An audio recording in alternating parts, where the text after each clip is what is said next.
Here we go. James and the Giant Peach, chapter 24.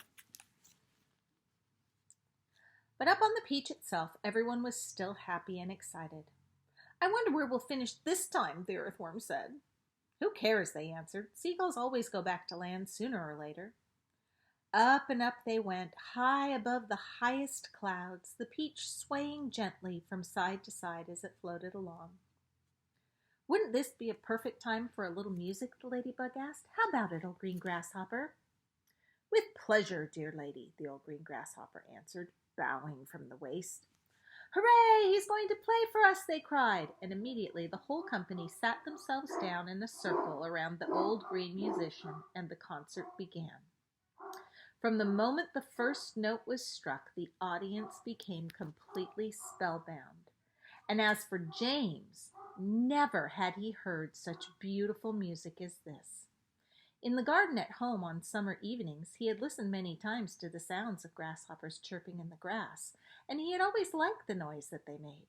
But this was a different kind of noise altogether. This was real music, chords, harmonies, tunes, and all the rest of it. And what a wonderful instrument the old green grasshopper was playing upon. It was like a violin.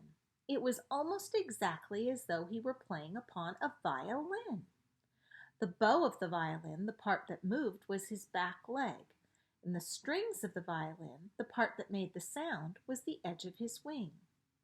He was using only the top of his back leg, the thigh, and he was stroking this up and down against the edge of his wing with incredible skill, sometimes slowly, sometimes fast, but always with the same easy flowing action.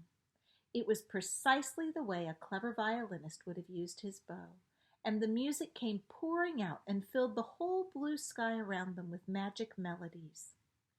When the first part was finished, everyone clapped madly, and Miss Spider stood up and shouted, Bravo! Encore! Give us some more! Did you like that, James? The old green grasshopper asked, smiling at the small boy. Oh, I loved it, James answered. It was beautiful. It was as though you had a real violin in your hands. A real violin? The old green grasshopper cried. Good heavens, I like that. My dear boy, I am a real violin. It is a part of my own body. But do all grasshoppers play music on violins the same way you do? James asked him. No, he answered, not all. If you want to know, I happen to be a short-horned grasshopper.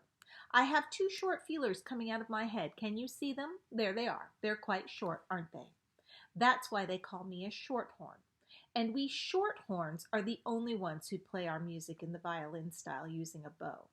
My long-horned relatives, the ones who have long, curvy feelers coming out of their heads, make their music simply by rubbing the edges of their two top wings together. They are not violinists. They are wing rubbers. And a rather inferior noise these wing rubbers produce, too. If I may say so, it sounds more like a banjo than a fiddle. How fascinating this all is, James said. And to think that up until now I never even wondered how a grasshopper made his sounds.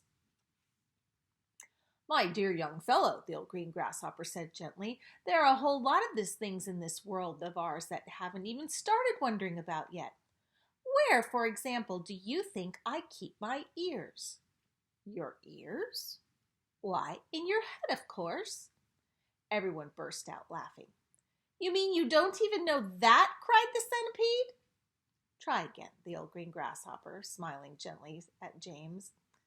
Well, you can't possibly keep them anywhere else. Oh, can't I? Well, I give up. Where do you keep them? Right here, the old green grasshopper said, one on each side of my tummy. It's not true. Of course it's true. What's so peculiar about that? You ought to see where my cousins, the crickets and the katydids, keep theirs. Where do they keep them?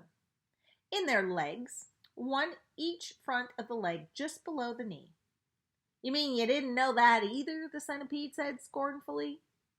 You're joking, James said. Nobody could possibly have his ears in his legs. Why not? Because it's ridiculous, that's why. You know what I think is ridiculous, the centipede said, grinning away as usual. I don't mean to be rude, but I think it is ridiculous to have ears on the sides of one's head. It certainly looks ridiculous. You ought to take a peek in the mirror some day and see for yourself. Pest! Cried the earthworm. Why must you always be so rude and rambunctious to everyone? You ought to apologize to James at once.